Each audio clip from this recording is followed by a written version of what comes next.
Hello and welcome to the two-man power trip of wrestling. I'm your host, JP John Paz. With me today, very, very special guest, former two-time CWA World and Tag Team Champion. He is, of course, a former WCW superstar and WWF superstar, Man Mountain Rock, a.k.a. Mr. Maxx Payne. Max, welcome to the two-man power trip. How you doing? My pleasure. I'm doing great. Awesome to see you. I feel like you've been out of the loop, so what have you been up to? Well, I really have been out of the loop. I left the business in '96, and I really never looked back from that point forward because I took a different challenge. I raised my family and stayed home and watched my kids walk across the stage for high school graduation, and played the dad thing, and it just was. I left the business under some really dark circumstances for me, and I really, it's funny because I really knew that someday I would be back. I wasn't ready, and I got an invite to a signing, and this guy called me and tracked me down, figured out how to get a hold of me because I guess I was hard to get a hold of. I didn't really set forth to make that the situation. It just ended up being that way.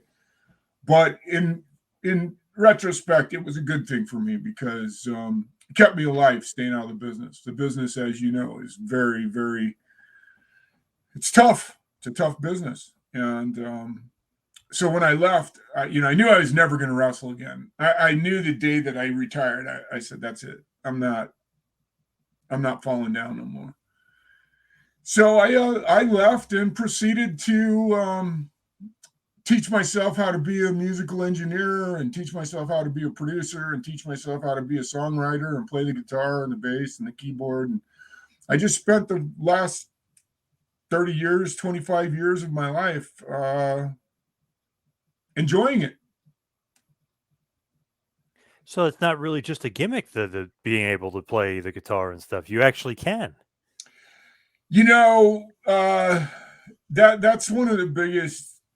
That's probably the biggest reason that I was so discouraged because I never understood. Uh, I proved to more than one promoter that the people liked what I was doing. In fact, I'm working on a project right now to show how my reception went during the time. So, as you can imagine, to leave the stage with crowds cheering for you, and then have those around you tell you suck, to it made it difficult to say the least. So yeah, I can play the guitar. I am dealing with some physical stuff right now to get my guitar playing back. And I got to tell you, everything that could go wrong with my body to try and stop me from playing the guitar has been just haunting me for the Hmm. last couple 3 years. And now I've got to have carpal tunnel surgery, and I've got to have a nerve moved off of my ulna. And it's in order for me, I'm losing the feeling in my right hand. So I'm still gonna play. I can still play right now. Lost a shoulder. I got a problem in my neck. So anyway, just all wrestling injuries, and unfortunately, they seem to have sort of focused on the things I use the most to play the guitar with. So, but I can still play, and I'm gonna have this surgery and have my arm fixed too. So I'll be fine. But yes, that was part of the reason I did the gimmick. Is I wanted to, I've told this story before. When I played the national anthem at, I think it was Super Brawl 2, um, the first guy that met me when I walked off the stage was Harley Race, and he had tears in his eyes. It was amazing because I'm like, I didn't even know Harley. I hadn't even met him yet, really. And I went out there and played, and he was the first guy that met me coming off the stage with tears in his eyes, and he said, "God damn, man, you were playing." And I go, "Yeah." And it's just one of those, it's just one of those things. It's funny because I can really play, and I've been compared to like Honky Tonk Man, and like Honky Tonk, there's a you read stuff on the internet where it says like, top 10 guitar players ever in the wrestling business. I was like seventh, and it's like Honky Tonk was number one, which is fine. I get it. It's the gimmick of wrestling, but Yes. that's part of the reason I struggled so much is it wasn't a gimmick. It's who I am. And so it made it difficult. And I guess, like I said, I just never understood why nobody ever went, shit, we can make some money with this, Yep. And they just didn't. And I'm not going to take away my culpability in this because I'm not perfect either, but I guess I never understood. So many guys, so many of the boys in the business have burned their bridges in the past, and then miraculously they show back up on WWF or now WWE. And I never understood how, for whatever reason, maybe it was because I just elected to vacate. You know what I mean? Yep. So that's the only reason I can think of that it went south. But I love playing the guitar. I thought it worked well with the gimmick. My true intention was what I really wanted to be was to be like the house band. I wanted to build a house band for Vince so that, we could support, because if I'm a wrestler, it would only make sense to play live music, help them write their themes and do all that stuff. And I just, for whatever reason, I must have pissed people off bad enough that they didn't want me back. So I left it at that. With Harley Race too, he's not known as being an emotional guy. I mean, at all. I know, exactly right. I mean, that's the thing that just was so cool about Harley is he was, he's not one of those guys that you normally would expect. I mean, like I said, it had such a huge impact on me because I'm just trying to fix my camera. It's being a little bit grumpy here. Trying to give you a little better light source. There we go. I think that's better. He was, it shocked me. The only other person that was there was Chris Benoit because he and I were roommates in Japan. So Chris was standing there and Harley Race was standing there, and it was an amazing moment. And Chris, I guess, was somewhat of a buddy of yours, right? I mean, he got you into a few Oh, leagues. absolutely. Yeah. So where did you end up meeting him to begin with, to even be roommates with him in Japan? So I'll tell you, it's a pretty crazy story. We met in Los Angeles at a restaurant for the first time on our way to Japan. So if we would have hated each other, we would have truly been. Can I cuss or is this sure? Yeah. Yeah. Okay. Absolutely. Yeah, it would have been ridiculous, and but it wasn't. Chris and I got along so good. We had so much fun. I mean, talk about living a wrestler's dream come true. I got to live in Japan and train in a dojo with all the legends of New Japan Pro Wrestling, and I respect the hell out of that. The Japanese really struggled with me because I wasn't a young boy. I already had my own ideas what I wanted to do with my gimmick, and they wanted to give me a gimmick. And most people go, "You stupid fuck! Why don't you just take the gimmick and take the money?" And right. You know what I mean? And by then, I already knew what I was going to do. I'd already started practicing my guitar. I remember sitting in a Japanese hotel with Tom Pritchard. And I told him, I said, I'm going to go home. I'm going to teach myself how to play the guitar badass enough that I can play it in the ring. And I'm going to call myself Maxx Payne. And the Japanese didn't like that. So they invited me back for a couple of other tours. But then I never heard from them again. And by the time I left the WCW, they had just entered into a deal with the WCW right when I left. So it was, happenstance that I missed the New Japan coming into the WCW. And by then, at that point in time, like I said, I was feeling pretty discouraged, especially after I went to New York and just got pummeled. Just had a rough time there. And some of it was my own making, some of it was their making. It's okay. Like I said, I don't hold any grudges against. In fact, I've said this, and I will continue to say this the rest of my life. Had I not left the wrestling business, I would be by the wayside with my friends, Chris and Brian Adams, and Kurt Hennig, Mike Hegstrand. The list just goes on and on and on and on and on, and it's sad as hell. But if I hadn't left the wrestling business, I would have just been another statistic, another dead wrestler, And that's probably what saved my life, was leaving the business and going home and taking care of my family. Just rewinding back to New Japan Dojo, what was that like? Are you and Chris the only gaijins there? Are you Yep. are you treated just basically like everybody else? They don't give you any preferential treatment. It's like the dog days of summer. It's tough dealings. Oh, I thought I was a badass.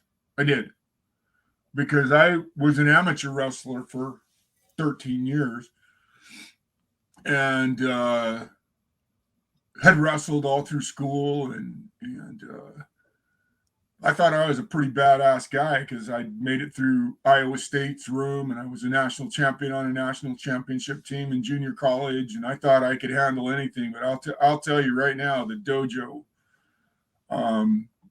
was one of the toughest things I ever did. If not the toughest. I might have to say that it was the toughest to survive, and yet at the same time, an experience I wouldn't trade for anything in the world. How'd you get into the dojo? Like, how do they recognize you and call you to LA with Chris and get you guys over there? So I had this miraculous day when I graduated from school. I graduated from school with a degree in television and film, and so it's a long story. I'll keep it short. When I graduated, I was in a movie when I was 16 years old called Takedown, and it changed my life forever. It's typical of a child actor kind of thing. And I got this job in Takedown. And it's funny because I'd already loved acting, and I used to impersonate Monty Python for my family and do all kinds of crazy stuff like that, wrote songs and make them laugh. And so it was really an easy thing for me to do, to want to go to school to be good at television and film and understand it from the ground up. That's why I did it. I wanted to go understand how film and television were made from the ground up. And so I had dropped, the year that Takedown was made was a big year in my life, 1978. In March, from January to March, I worked on this motion picture. At the time, I was still wrestling in high school. So instead of riding with the team to all of our duels and tournaments, I would drive myself there. And since all the referees knew me, I didn't have to weigh in. So they all knew I was over 175 pounds. So I drove myself to all the matches. And it was a tough year. And then after the movie was over, I couldn't go back to school. I hated school. I ended up getting married, and in December of that same year, I had my first child. So as you can plainly see, it was a big year for me. So I dropped out of high school when I was a junior, and a guy named Tommy Chesborough from Oklahoma State, coach from Oklahoma State, had already called me as a junior and said, I talked to you because my coach was high school coach was a NCAA Division I referee, and so he knew everybody. And he told Oklahoma State, "Hey, I got a big heavyweight." And anyway, bottom line was I talked to this guy from Oklahoma State. I said, "Hey, I still want to come there." He said, "Go get your graduation equivalency diploma, and I'll get you to Oklahoma State." And by the time I got it, I actually got it and called him on the phone. And I don't think he was expecting my call. And I said, hey, I want to come to Oklahoma State. He said, oh, I don't have any scholarships right now. Would you consider a junior college? I said, yes. So I went to a junior college for 2 years and, like I said, was a national champion there, and then was recruited by schools all over the country. And I'd actually talked to Iowa State when I was 17 years old. I'd gone back to, actually, I was still 16. I drove to Des Moines, Iowa. That's where my ex-wife was from, born and raised in Iowa. And so we drove to Des Moines. We lived in Utah. We drove to Des Moines, and her uncle took me to meet the coach from Iowa State. I ended up going to Iowa State for 3 years and got my degree in television and film. And when I left school, I went home, and the director of photography for the movie I was in lived in the town 15 minutes from me.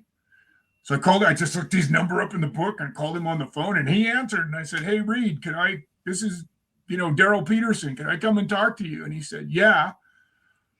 And I kind of told him what I was thinking about. He said, yeah, come on down. So we sat on his front porch on Main Street in this town of Provo, Utah, and just sat there and shot the crap. And he just basically told me, you got to go to LA.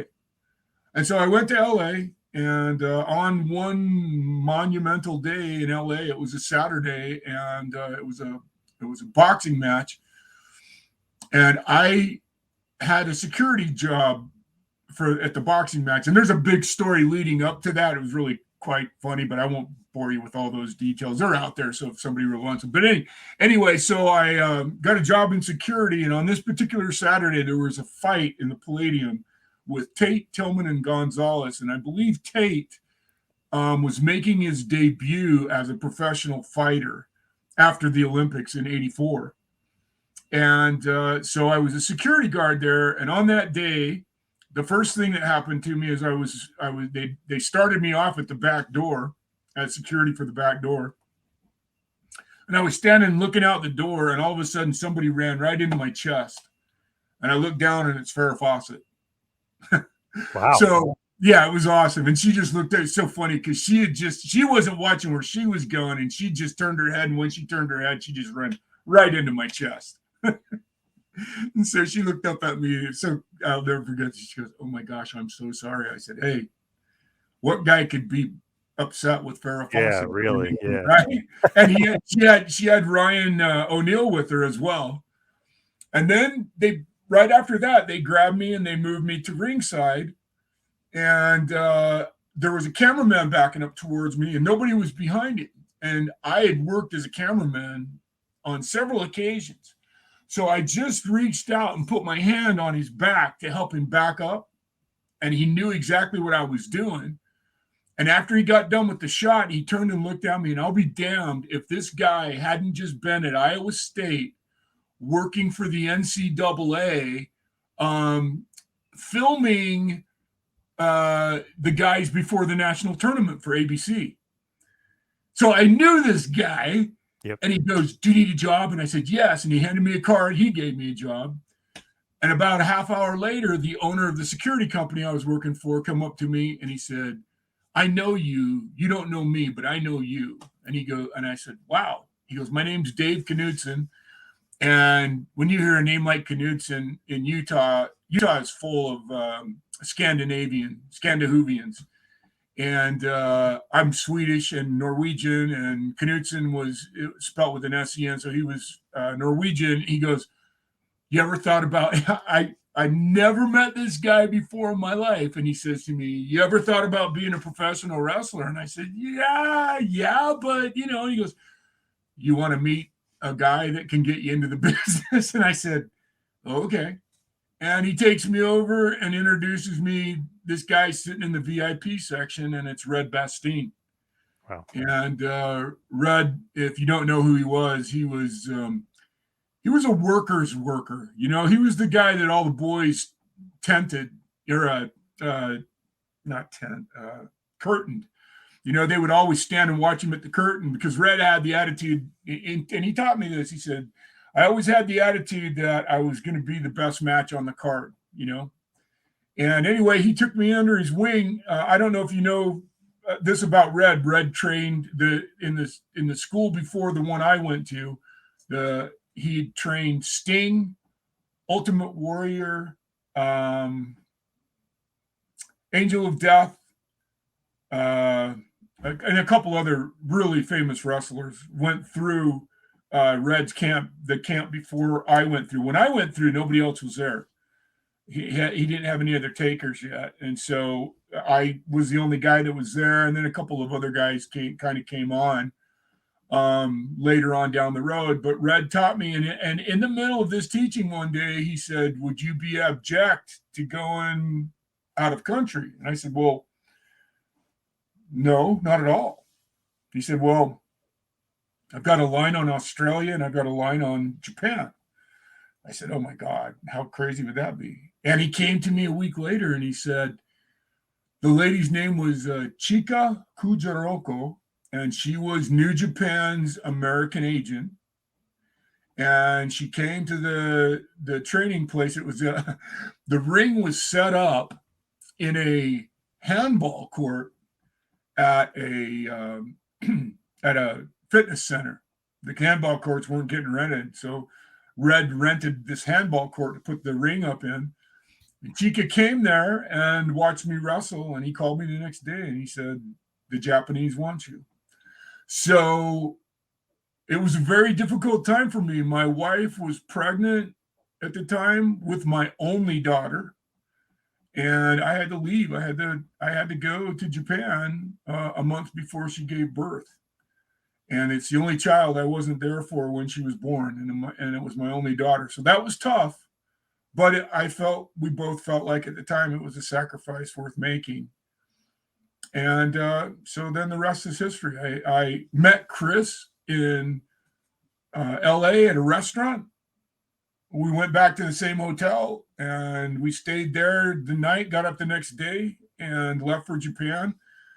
And from that moment on, Chris and I were together until I had to leave at Christmas time to have a surgery done. And then I came back. And like I said, I ended up being there total probably a year and a half in Japan. But living in the dojo was amazing. What did you think about Benoit the person and Benoit the wrestler? You know, it's talking about Chris in a good light can sometimes be like trying to put Hitler over. You know, it's a little difficult because the guy killed his wife and child. Yep.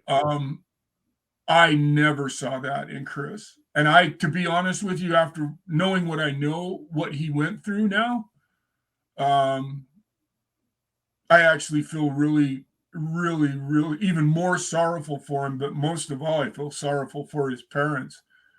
But I have nothing but absolutely the greatest respect for Chris Benoit. He never did anything but be a good friend to me. And he was so fucking funny. I had an apartment in Atlanta and he was coming in doing shots between going back to Japan and going to Germany. And so I just gave him a key and I said, "You can just come and stay whenever you want to." And so instead of leaving me a message on the phone, he'd fucking call and play like Highway to Hell, you know, or he'd play Cinderella, Gasoline. And these were all the songs we'd listen to in Japan. So he didn't have to say anything. I know who it was, you know. So it was really, Chris and I, I'll tell you a quick story about the dojo. The Japanese left us in the dojo for 2 weeks by ourselves one time. And they told us like the night before. They said, "Okay, we're going to Saipan and you guys aren't going. And the reason you're not going is because you didn't pay for the vacation. And we took the money out of the Japanese young boys' checks years ago and blah, blah, blah, whatever. They just didn't want us to go. Whatever the reason, I don't know. But they didn't take us because if they wanted us to go someplace, they'd take us." Right.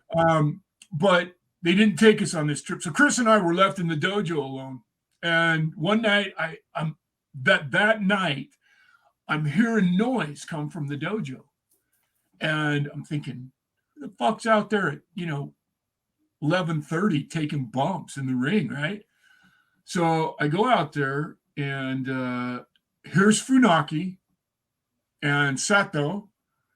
And just to give you a quick rundown of the people I was in the dojo with: Hashimoto, Chono, Funaki, Nogami, Izuka, and the list goes on. There's probably another 5 or 6 guys. So it was really the cream year from the New Japan. That group of guys. Oh, and Jeshin Liger was the dojo boss when we first got there. But anyway, I go out in the ring. Here's Funaki and Sano, and they are beating the shit out of this young Japanese boy. And he's not very big. He's much smaller than both of them. And they're beating the fuck out of him. And they're trying to hurt him. It's pretty obvious they're trying to put this kid out. And part of the reason is I watched, and they would make him do things till he was exhausted, and then they would put him in a situation where he could really get hurt doing a really crazy bump. And then they just started deliberately fucking trying to hurt him. So I ran upstairs and I grabbed Chris and I said, Chris, I know it's Japan and I know they have a way, but I'm not going to let these motherfuckers break this poor kid's legs. I'm not. So I'm going to go down and shut him down. If I have to fight both fucking Funaki and Sano, I will. I knew that wasn't going to happen because they were scared shitless of me. They knew I was just fucking off enough that they didn't want to fuck with that. So way bigger than them. Yeah. Yeah. Well, and they knew I was a shooter too. So, and I'd been learning, I was taught, not only was I a shooter, an amateur shooter, but then I was taught submission wrestling by Fujiwara, and he's the king. And so add my wrestling experience with my shooting experience, with my hooking experience. And most people were pretty fucking scared of me, on top of the fact I was 350 pounds and pretty damn good shape at the time.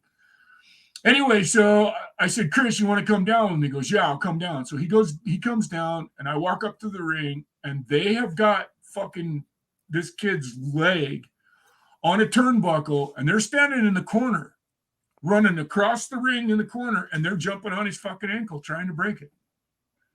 And I fucking looked at Funaki and I said, you're done. Stop. Don't do another thing. Just leave the kid alone. They looked at me and go, we don't understand English. I said, bullshit. You don't understand English. Quit fucking trying to hurt this kid. And they got down. I thought they were going to, and they looked at me and they go, Pita, understand Japanese tradition. I said, it ain't fucking Japanese tradition to fucking try and hurt somebody that's trying to make their way in the world. And if it is, it's fucking stupid. That's just what I said. It was one of those moments where it was truly, I guess, an American moment in the sense that he was an underdog and these two fuckers knew everything, were trying to hurt him. So they left and we got to know this guy. His name was Asai. And we had so much fucking fun with this kid. And every night, one of the office guys, a guy named Yamamoto, would come to the dojo and he would train him. And when the Japanese got back from Saipan, Asai left. And I never saw him again until 2 months ago when I came out of retirement and went to this autograph signing session. Is it the Acai? Is it Ultimo Dragon? It is Ultimo Dragon. Wow. Okay. And I saw him, and we just stood and hugged and cried for about 10 minutes.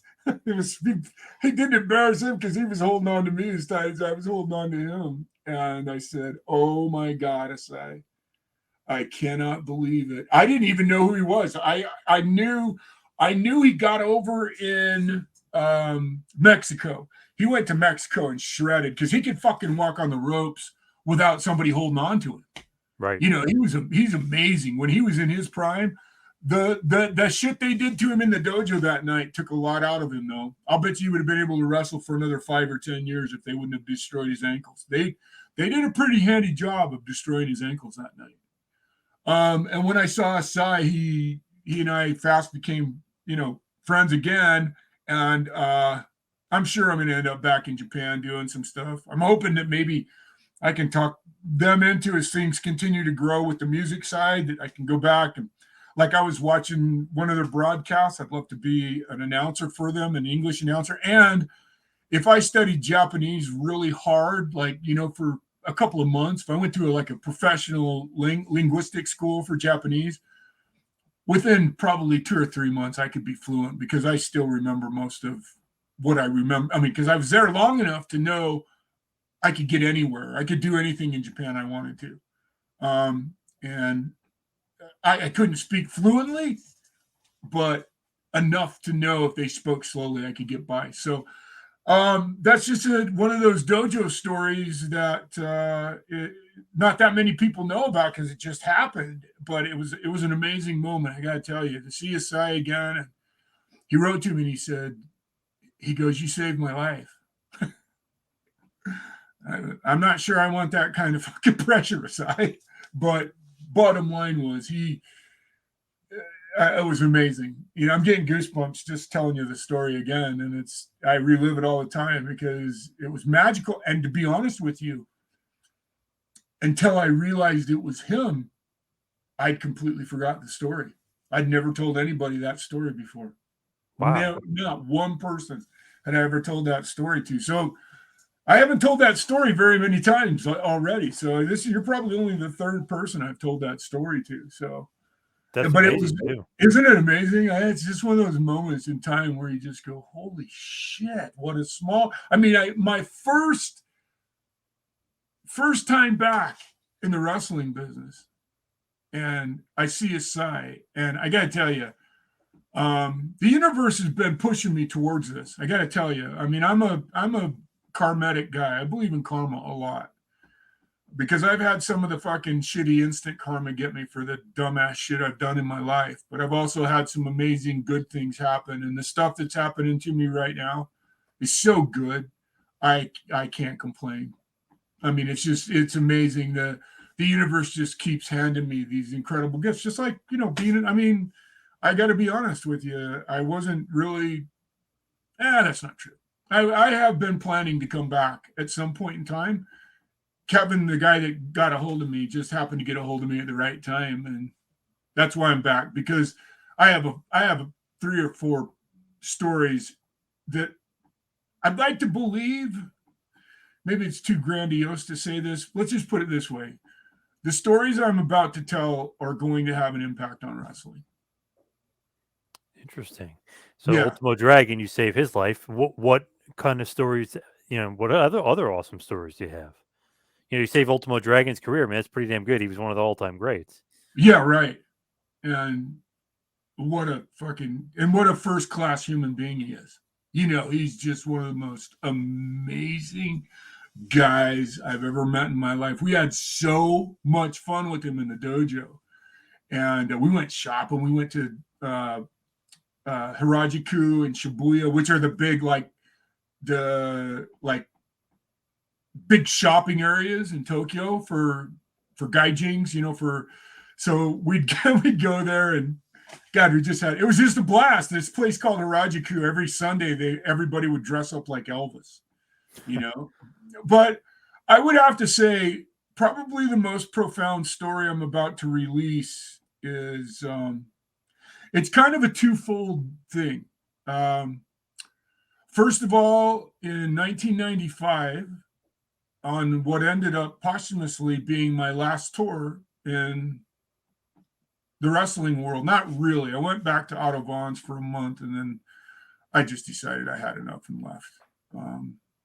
And I would apologize to Otto 10 times over right now. I was done. I shouldn't have gone. I went because Brian went, but I'll explain that.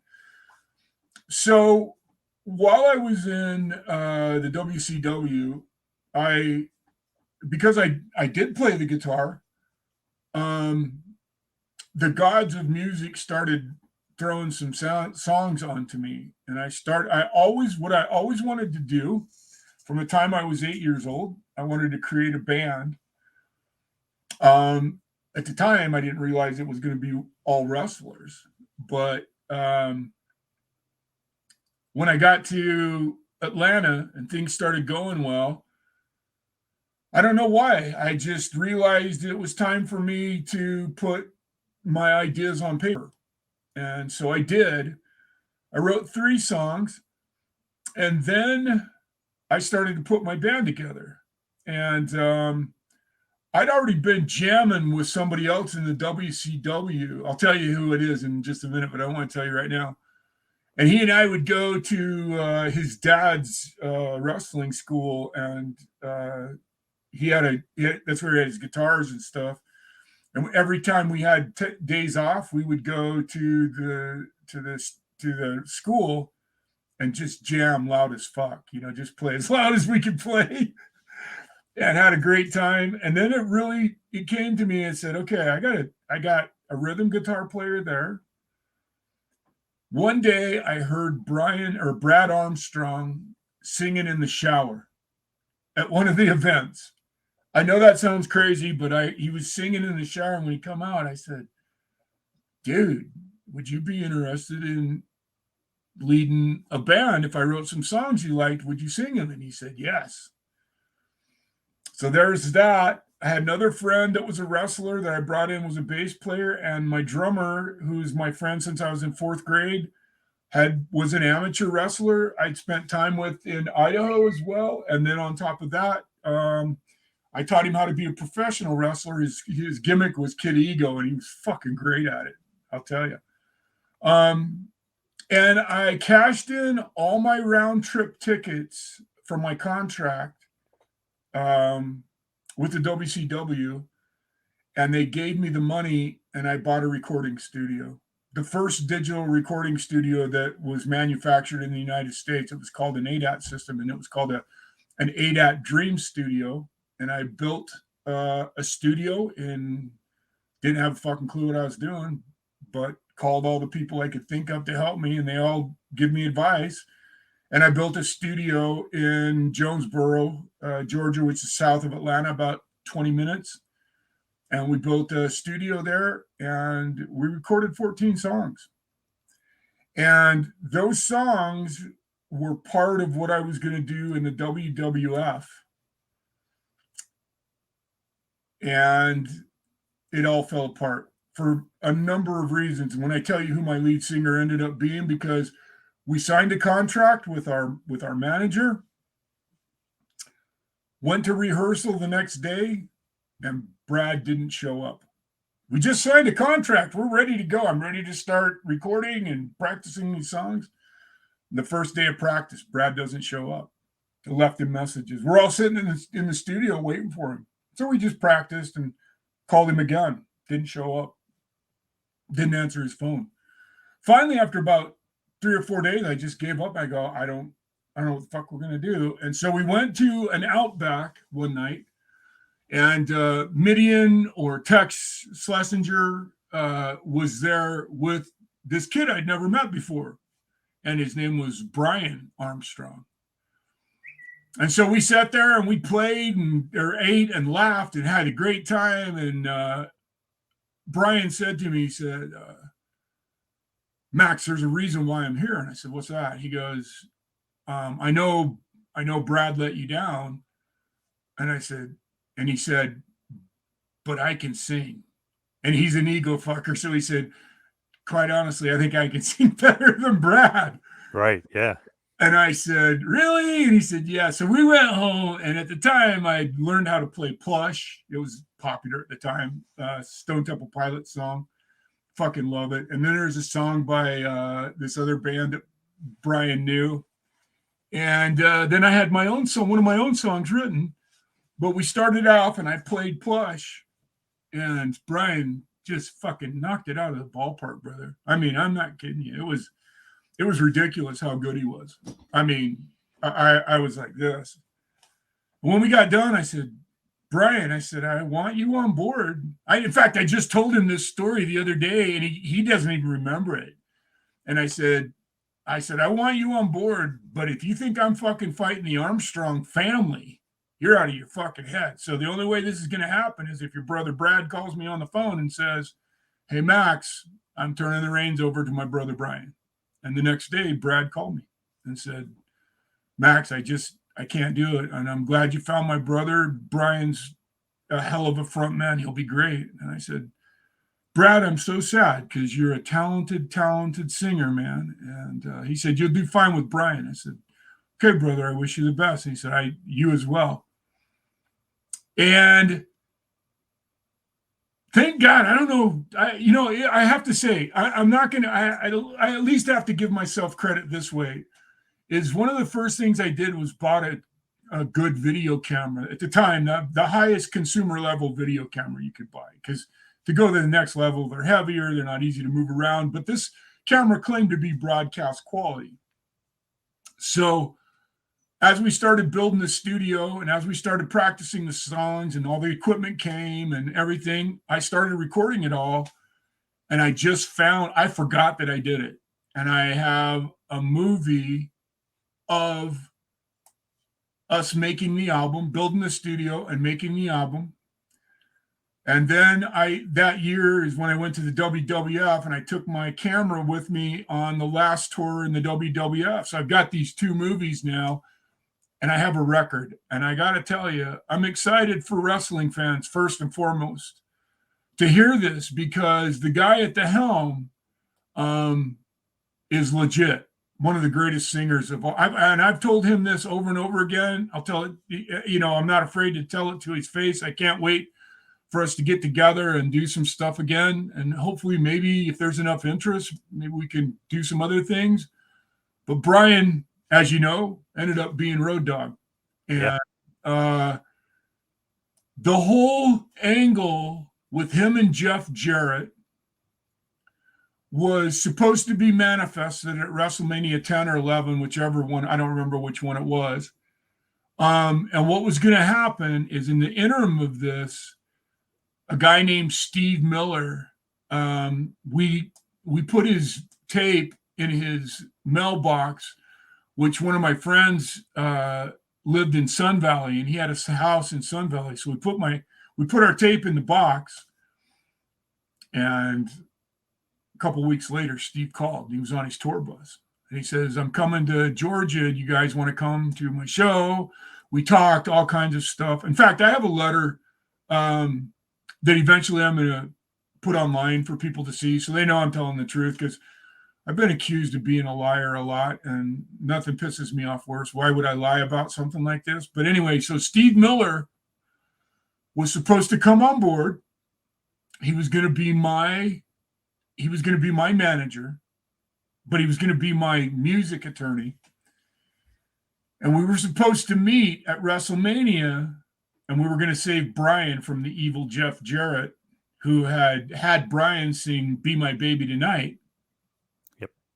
And then promptly stole it from him, and we were going to confront him.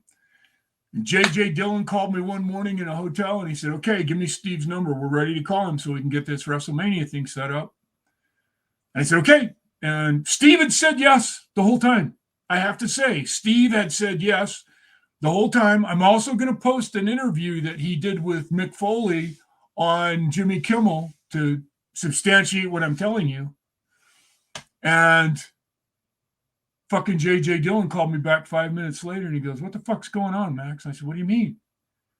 He goes, I just talked to Steve Miller. He said no. What? What do you mean he said no? He said no, he's not going to do it. I called Steve and I said, Steve, you're not going to do this? Do you know what I've done to get us to this point? Dude, this is WrestleMania. Yeah, I talked to my record company execs, and they said, it's probably not a good thing for you to get involved in the wrestling business. I looked at him and I said, are you out of your mind, dude? Do you realize the new audiences you're going to introduce your music to with the wrestling fans? I said, if you don't think wrestling fans will be as fucking devoted to you as anybody, you're out of your mind. And especially if you babyface with me and we go out there and play and we do some fucking great shit, dude, you're going to be an infamous fucking guy in the wrestling business.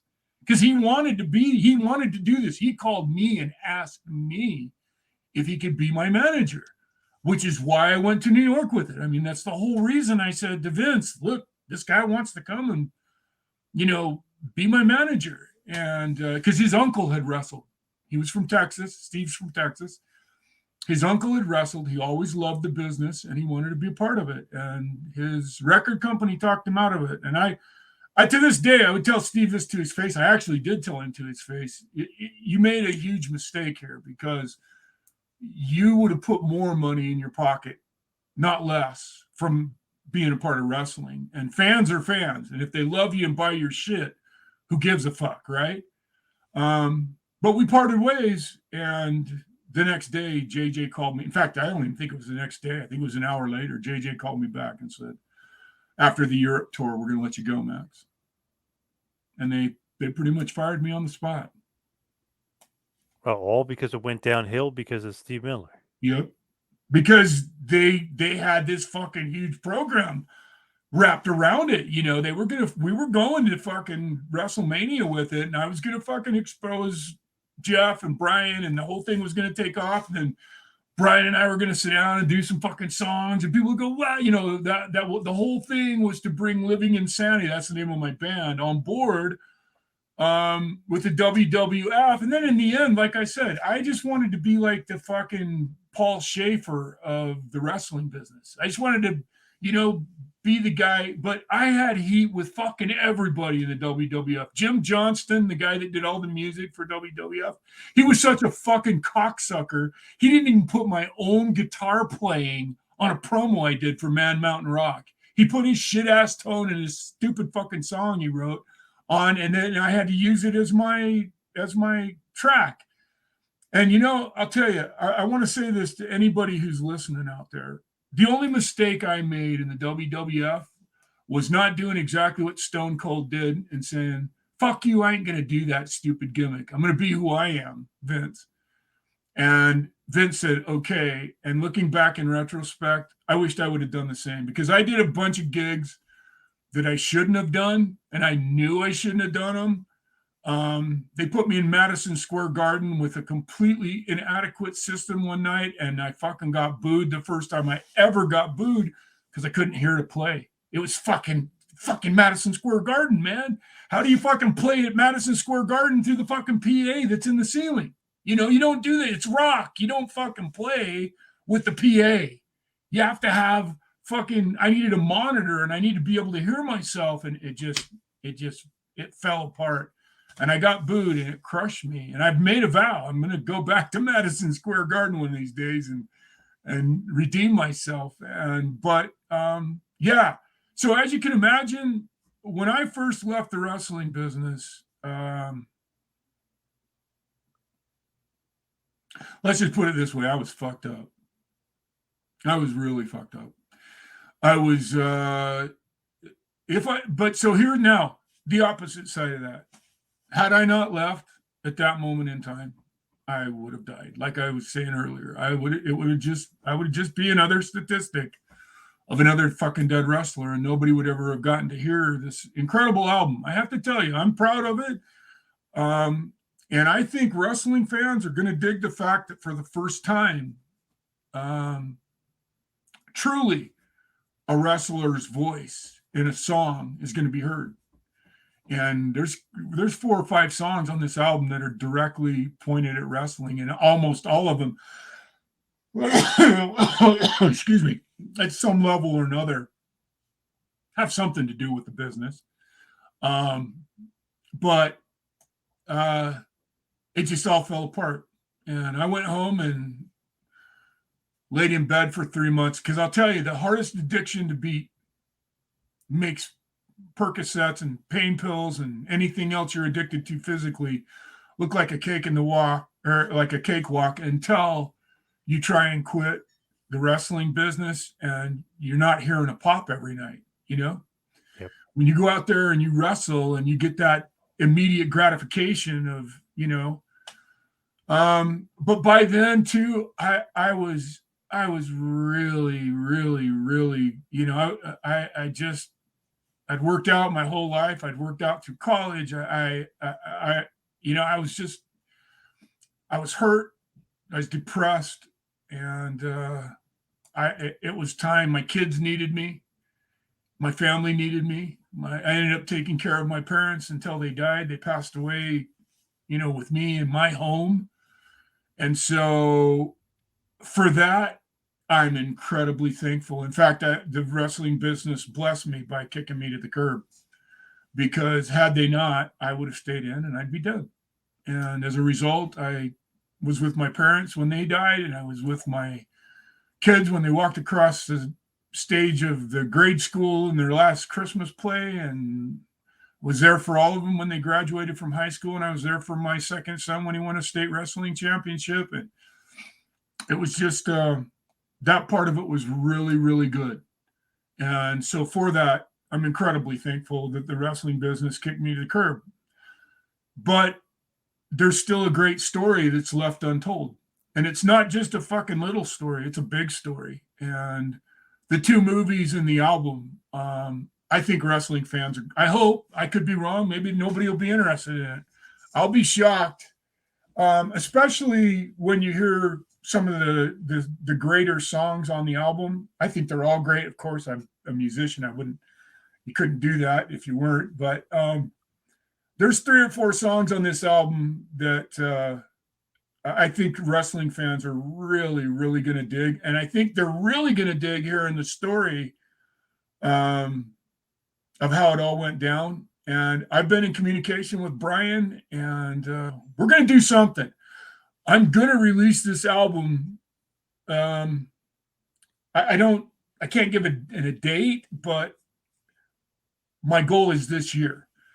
And when I release the album, I want to release the movie that goes with it, because I got to tell you, it's pretty fucking funny. Brian James is one of the funniest human beings on the planet. And he's just incredible. And I've told him this over and over again, Brian, however great you were as a wrestler, and he was a great fucking wrestler, that guy knows the business. He's born in it. His dad was a bullet, for fuck's sakes. Yep. He knows the business like the back of his hand. And so he didn't even have to work hard to be a good wrestler, just fucking knew what to do, And I told him over and over again, Brian, I'm going to tell you right now, how great you are as a wrestler pales by comparison to how great you are as a lead singer. He is fucking phenomenal. The guy can fucking sing his ass off. And more than that, he is one hell of a front man. So I'm hoping that maybe it'll spark enough interest that maybe we can reunite long enough to do some new stuff. I think it's going to happen, but none of it will be, I'll come back on after we release and stuff, and we'll talk more in depth about it, and then you'll have a chance to see the media and stuff. So, like I said, I'm laying down the groundwork. I'm going to be around now until I die. So, besides the fact I have a movie script that I've actually written about the wrestling business, I have a futuristic wrestling movie. I know that sounds pretty crazy, but it's about cyborg wrestlers, and it's a little different take on, it's just wrestling used as a different kind of medium. And I have 2 or 3 other films that I want to do. First one and foremost would be the one about the wrestling business, because I would be excited about that. So my goal is to finally, I will have accomplished in my life when you sit down in a theater or you're sitting watching your television and it says a film by Maxx Payne. So then I will have fulfilled most of the things I've wanted to do in my life, taking care of my bucket list, if you will. And so now it's just a matter of getting it all done. That documentary, is it a lot of behind the scenes stuff, like at actual WWF shows? Or is this? It's all behind the scenes. There's no wrestling in it. It's just like, so let me tell you where the idea came from. Okay. And this pissed the WW guys off too, because they couldn't pull it off. Shawn Michaels tried to do what I did, and they couldn't pull it off. I asked Vince if I could take my fucking camera with me. And he said yes. And the reason he said yes is because I'm fucking interviewing Tony Gurria. You don't fucking interview Tony Gurria backstage at a WWF show if fucking Vince didn't say yes. So I got this camera with me on the bus, in the dressing rooms, and I captured some shit that's absolutely some of the most amazing things. Wrestling fans have, speaking of Sid, there's a scene with Sid and Bam Bam planning their match. And I got to tell you, that's the most exciting thing. I'm so excited for people to fight. You know, I'm sorry, but that part of the business needs to be broken down. I really believe that, because it's fucking ridiculous. You know, it's just one of those things that nobody's ever actually really heard that kind of conversation in a dressing room. That's the part that's so amazing about this. On the bus, in the hotel lobbies, the only thing that's in the ring, and the reason I took my camera with me is because I wanted, and you know what's amazing about this movie is in the middle of the fucking tour, Owen Hart and Louis Piccoli were fucking around, and Owen accidentally sprayed Louis in the eye with some cologne. And Louis was allergic to one of the ingredients in the cologne, and his eye, it's even in the movie, his eye swells shut. So how does the WWF deal with something like that when somebody gets hurt and they don't have a match? What do? They have a battle royal, right? And everybody goes, battle royal, because you don't get to get dressed, you don't get to go home early, because it's always going to be the main event. So everybody fucking hates that when somebody doesn't show up or gets hurt, because we all end up having to do a battle royal. So I went to Tony Gurria and I said, Tony, part of the reason, this is what's amazing about this movie, because exactly what I wanted to prove that I was capable of, I proved, and it's on the movie.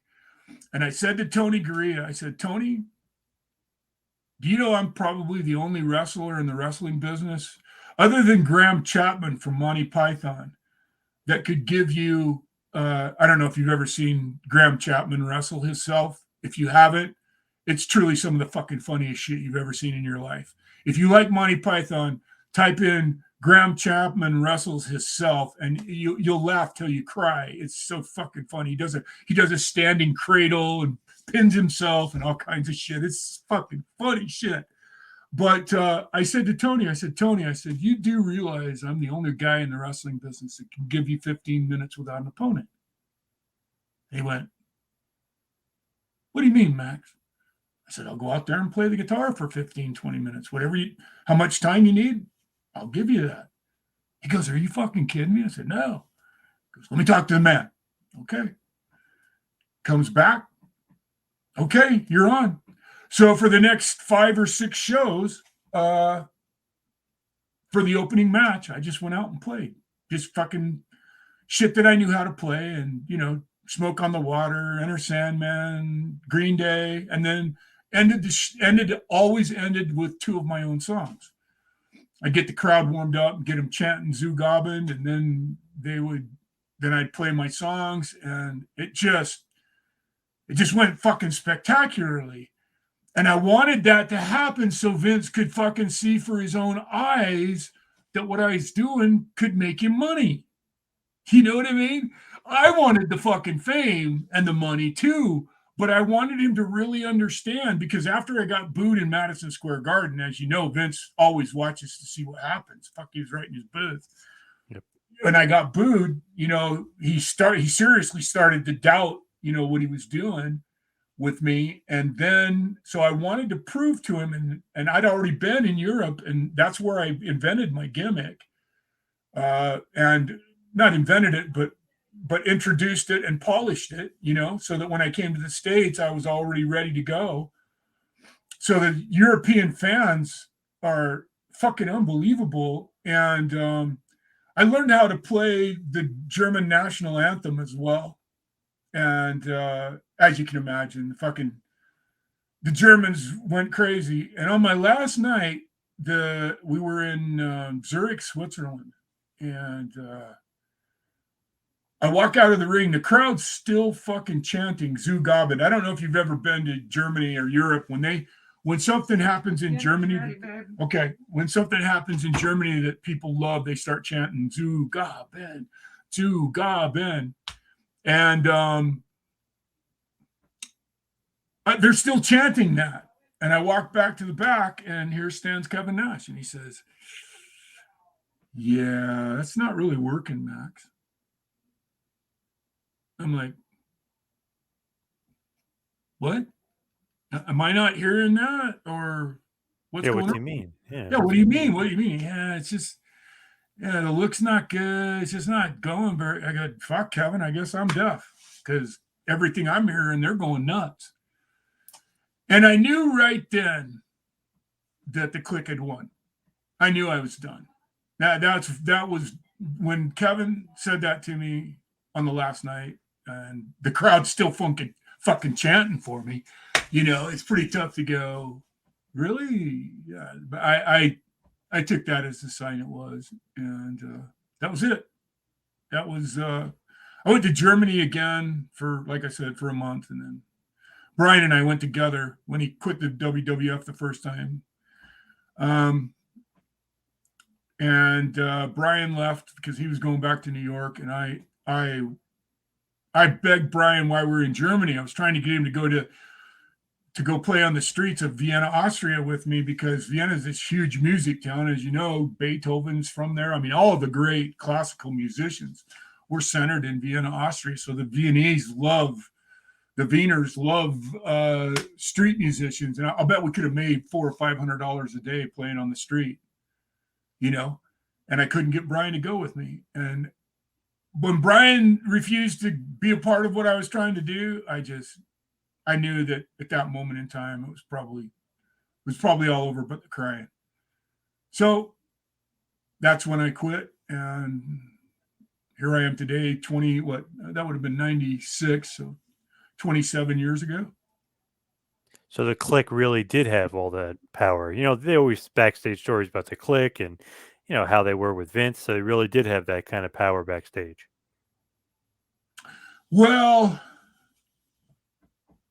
this is one of those moments in time. I guess you'll have to decide for yourself when you watch the movie. I mean, the great thing is I may just be fucking full of shit, right? I may not have a movie. I may be full of shit. There may be none of this out there. Or I could be telling the truth, and the movie's going to definitely is going to prove me honest. Let's just say that. And the whole time backstage, I'm talking about the fucking Click and about the bullshit I'm dealing with them. And so many of them, it's a little heartbreaking. Wrestlers have they have a sense of loyalty to none. If the dollar's in the way, I don't think it's any different in any business, though, is it? If the dollar gets in the way, nobody's loyal to anything but the fucking dollar. And a lot of the guys I really loved and thought a lot of just turned their backs on me. And I probably deserved it in some ways, but to not forgive me and not, to me personally, this is the part I've never understood. The WWF is notorious for hiring guys that, were middle of the card, lesser card guys to work backstage because they have that kind of savvy. And that's all I ever wanted. And the WWF, in my opinion, missed out on 30 years of a guy who had ideas that weren't just for me. I could have easily helped anybody else out Vince wanted me to, but for whatever reason, I'll just say they didn't like me. They didn't like my personality. I don't know. I can't tell you honestly. You probably have to ask them that question, but I just know what happened to me. And it was tough on me. It was really tough. I got to be honest with you. I heard Brian talking about this the other day about thinking about putting a gun in his mouth, but I didn't have the fucking courage to do that. Besides that, in the end, I really wanted to prove them all wrong. And if it takes 30 years to prove them all wrong, then so be it. We're talking about, like the release and like you leaving. How did you actually get into the WWF and where does Man Mountain Rock come from? Sounds like such like a Vince name, like Man Mountain Rock. Yeah, it was. And well, the WCW let me go after I hurt knobs. They finished me up. because Knobs called Hogan crying like a fucking baby that he is and saying Max hurt me because he's clumsy and lazy, which is so far from the truth. It's not funny. It happened to Brian Knobs because Brian Knobs made the decision not to trust me in the middle of a throw. And you don't fucking do that. So he can say whatever he wants. It was my stupidity. It wasn't my stupidity. If you watch the move, you'll see Brian tried to stop me from throwing him because he was trying to go straight over the top of me. I had his right arm trapped, and I was going to do a side salto on him and throw him out of the fucking ring. So he'd land on the fucking ring and bounce out of the ropes. But he decided to go straight over to try and take a straight over bump. And in that night, I told him in the ring or in the dressing room, I said, you motherfuckers have hurt me every single match. And tonight I'm getting my shit, because they were all together, including Mick, and excluded me. They were all together fucking talking about the match. And I was irrelevant. And I finally walked over and I said, tonight I'm going to get my shit in. And either you're going to give it to me or I'm going to take it. That's the way it's going to go tonight. You're going to let me do what I want to do, or I'm going to take it from you. So Knobs didn't trust me, and he was going to try and stop me. Well, he didn't stop me. He just fucking killed himself from being a stupid, an idiot that didn't trust me. And the reason he didn't trust me, and anybody that knows this, and I'm not afraid of the Nasty Boys even today, because in Hogan, that whole fucking thing, what are they going to do? Fire me? I mean, I'm already fucking blackballed from the wrestling business because Knobs told everybody that I fucking hurt him. And all I got to do is watch it. And it's easy to blame it on me. But if you watch fucking what really happened and you know anything about wrestling, it was Knobs. But when I got in the wrestling business, they fired me, and Rude came to my house. And Rude and I were really good friends, really good friends. Rude came to my house, and he said to me, you got to get a hold of Vince. I said, I don't know. He goes, I'll call him for you. He called him right that second. And I talked to Vince right then. And Vince said, okay, I want you to come to New York. And I said, I'd like to bring Brian James with me.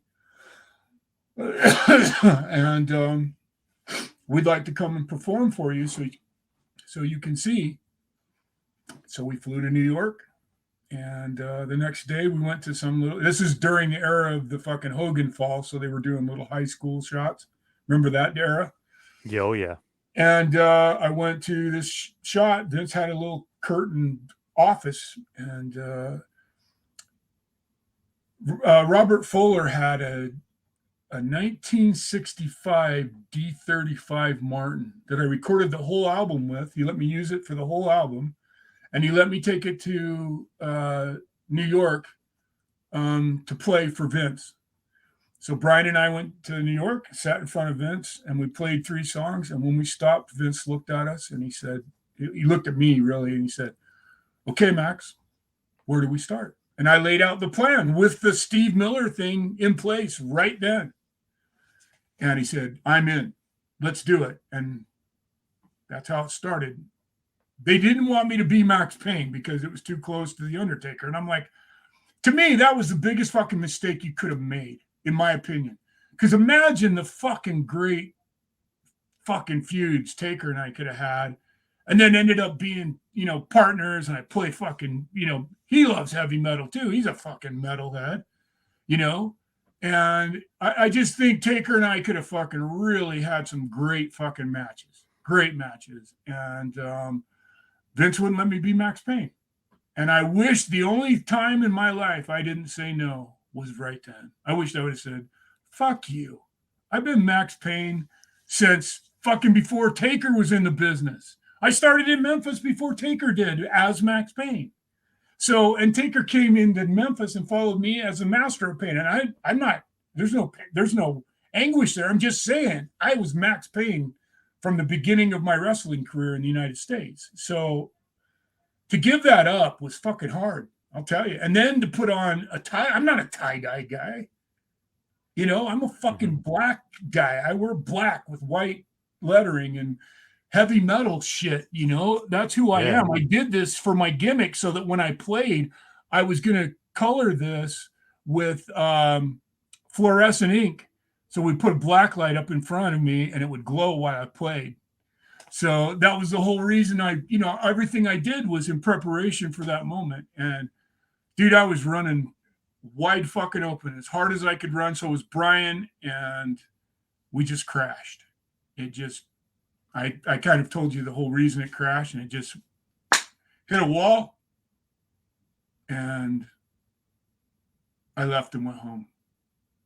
That's basically what happened. It's funny though, because it's like Man Mountain Rock. I like it. It almost doesn't go together. It almost sounds like when the Japanese put words together. Like let's throw three words together. You know what I mean? Yeah, it doesn't exactly. really go together. Well, Ultimo Dragon's a classic example. It makes no sense, yet it does. Now that you know Sai. I mean, that's just the Japanese nature of things. And that's why I hated, this came from the old timers, Man Mountain. They wanted to compare me to Man Mountain Dean and shit. I'm like, fuck, man. I'm not Man Mountain Dean. I'm fucking far more intellectual. This is, that's the part I hated about it. If you read my introduction article into the WCW and the WCW magazine, the whole fucking thing was a shoot. Everything that Linda Rufa wrote about me in my introduction into the WCW, into the first article introducing me into the WCW, every fucking word of that is a shoot. When you think about like just the premise of Man Mountain Rock, it's just like, okay, you got the WWF logo guitar, you got the tie-dye. I don't know, it doesn't scream like tough guy with your size and stuff. It's like very jokey. I mean, I guess that's more their sports entertainment-esque way of going about things.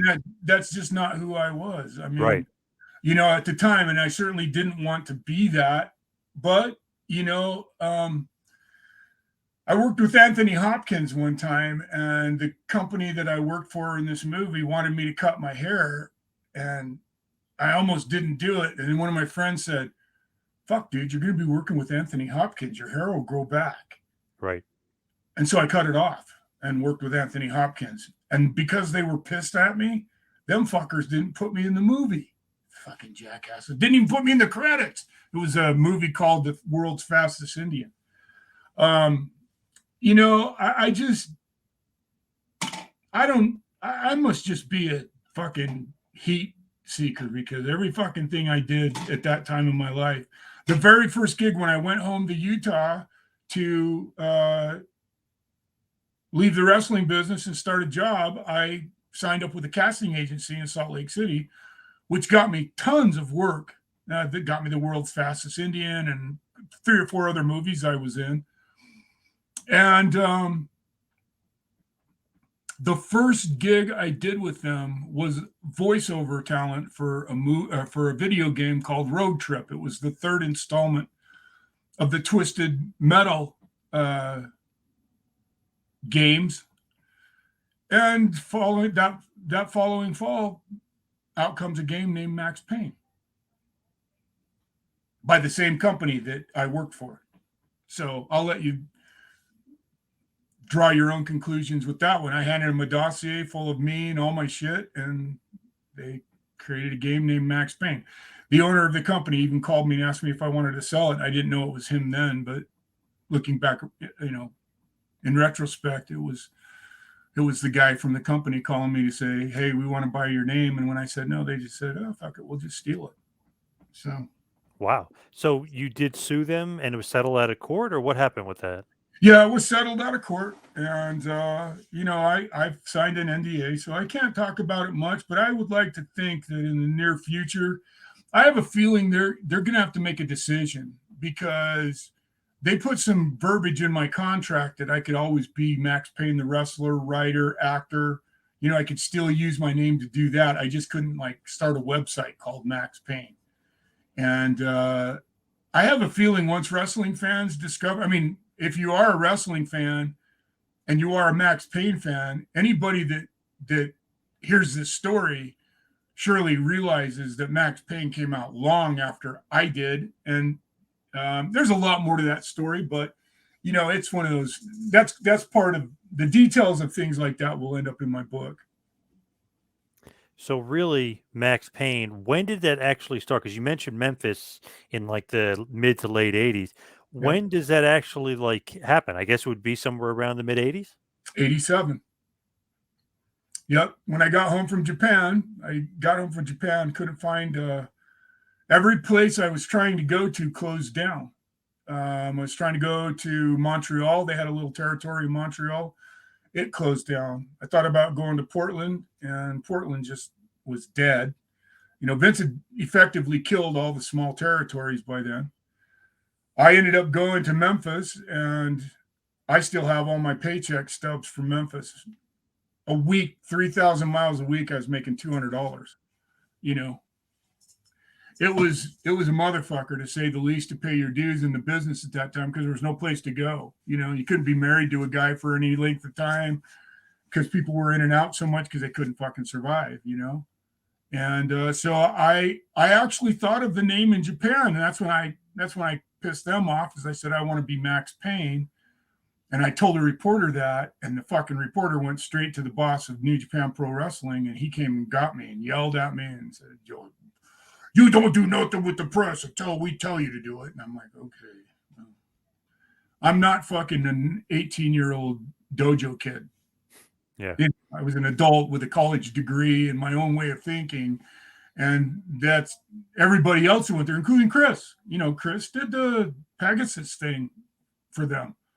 And I could have done that, and probably should have, but I don't, like I said, once again, I'm not going to shoulda, coulda, woulda stuff. I just did what I did, and we'll see if wrestling fans think it worthy or not. It's all I can do is put out what I did, and we'll see what goes down from there. So how did you end up getting into WCW? Obviously, a few years later, but how did you get in? Rip Rogers. Rip Rogers knew Bill Watts, knew the cowboy, called him, told him about me. Bill Watts was a huge mark for amateur wrestlers. And then he saw a video of my gimmick, and he fucking loved it. And the rest is history. I came home and went down there for an interview, met with Bill, and I was back in 2 weeks. Did he say like be yourself, or did he have an idea of what the character should be? No, I already had the Maxx Payne character dialed in because I was playing the guitar. Because I actually started the Maxx Payne gimmick in Japan, or in Germany, and I did it as they didn't want Maxx Payne, but they let me change my name. They called me Buffalo, which I hated. But they actually let me change my name to Heavy Metal Buffalo. And that I liked better, far better than just Buffalo. But they wouldn't let me do Maxx Payne. But I knew I was going to be Maxx Payne as soon as I came to the States. So as soon as I never even talked about anything other than Maxx Payne. Did they think you look like a buffalo? Why are you Heavy Metal Buffalo? Well, the buffalo part anyway. Who fucking knows? They thought that was cute or funny or some shit. Who knows? They decided because I was big. I was big like a buffalo, and they'd already done all the other big animals like a bull and the bear, and there was nothing else for me to be. And some smart fucker said, "Hey, how about a buffalo?" And they all went, "Oh, that's a good idea." Did WCW have their eye on CWA and Otto Vance, because you and Benoit are there? A lot of guys kind of end up coming from Germany and really Europe. Yeah, I think Chris had a lot to do with that. He was very good. Chris got me my gig in CWA. He was very good at Otto was good at using the guys that were connected to like the CWA. He would sorry, I'm just gonna adjust my camera a little bit. He would pick the brains of all the guys that came in. That's why, he loved Chris. So when Chris told him about me, he called me and invited me over instantly. Who else was over there? Giant Haystacks, probably was Finley over there, and Yep, a bunch of other guys. Taylor, Colonel, Tony St. Clair, Mile Turno. He's a Serbian wrestler who'd been there for years. Eddie Steinblock. They had a big Austrian strongman contest winner they brought in. He was funny. God, he was funny. He was good too. And but primarily it was, Joe Cruz went there for the first year I was there. Larry Cameron, which Larry Cameron is a fucking shitty story, I'll tell you that. I don't know if you know who Larry Cameron is, but he died there. And that's a horrible story. Big star in Canada. Yeah, I'll tell you what, that story is heartbreaking. Absolutely fucking heartbreaking. He didn't need to die, and the business caused it. He really died because of the business, because nobody believed he was dying. So wow. Yeah, so I had a great time in Europe, and Rip Rogers just fucking came. Oh, Salvador Balomo, he would come and do big shots. He was funnier than hell. God, he's a great guy. And then Mick McMichaels was the ref, and Monsieur Didi Gap, the referee from France. Great time. Great time. Going back to WCW, what did you think about Bill Watts? He left almost immediately, and I was very insecure. I loved Bill. I got to be honest with you. Looking back in retrospect, I once again, promoters are so designed to think about angles. I mean, their whole job is to figure out how to make money, right? Yep. So here you got a guy who goes out and plays the national anthem, and while I'm playing, you can actually see people going, "Oh my God, he's really playing," and put their hands over their heart and stop booing me, right? If I would have been a promoter watching that, I would have said, "I don't care how much that fucking guitar is worth. I want you to," I would have grabbed Vader and I'd have said, "You go out there and close on that motherfucker before he finishes." Because imagine the heat that would have garnered in the middle of playing the national anthem. Somebody fucking clotheslined me. Big time. And then fucking 3 or 4 of the guys come out and say, "We don't need none of this shit." Imagine how much fucking money that would have made. And then I had a gang that surrounded me so I could play the national anthem. It could have just been this fucking huge angle. And instead, they send me out there with fucking Dustin Rhodes, and the fucking crowd sat on their hands. It was the hardest match I ever wrestled in, because it was a babyface match. The crowd wasn't going to boo me. And instead of fucking Bill going, "Oh my God, this is huge," everybody just ignored it. I had to fight tooth and nail to even get to play in the WCW. After the initial me coming there and the initial kickoff, it fell apart after Bill left, because then Eric Bischoff took over, and then the rest, as they say, is history. I like Super Bowl III. I like that match. I know the crowd was a little quiet, but you and Dustin were working hard. I mean, the show overall is great. You got the Heavenly Bodies and the Rock and Roll Express. Benoit is on there against Scorpio. The main event, Sting Vader, is awesome. So overall, I like the card. Even your match with Dustin, I really like the match. Well, thank you. That's fine. That's a nice thing to say. It was just really frustrating for me, because I wasn't fucking ready for that. I didn't know that was going to happen. I didn't go out there thinking, "Wow, they're going to fucking not boo me." That was weird. You know what I mean? They're back there painting me as a fucking heel, and I go out there and everybody sat on their hands for the whole match. And I'll tell you, a babyface match is a motherfucker. And I just, it was a tough moment. Really tough moment. So what did you think, like, when Watts leaves? I know you said you were insecure, but what did you think of Bischoff, though, initially? Did you think, like, this guy's, he's green to the business, he's a bit of a rookie? Like, what did you think just of him first? Well, like I said, brother, from the get-go, I was never going to be a part of the clique. Never. Because I fucking didn't do the gas, and I didn't fucking bodybuild, because I couldn't stand the fucking mentality of those people. And when I went to the dressing room, I always sat in the fucking room with the jobbers, because they were fucking fun, nice guys that when you got done working at night, they would take you out and have food at their cars, and we'd barbecue and get high and drink. I mean, they were just fucking great guys. I couldn't stand the ego of the fucking dressing room. So I always fucking dressed with the jabronis because they were always fucking funny and great people. I hate using that name. But, those guys were amazing, amazing people. And so I always dressed with them. And, Eric didn't like me from the get-go. I think he put up with me.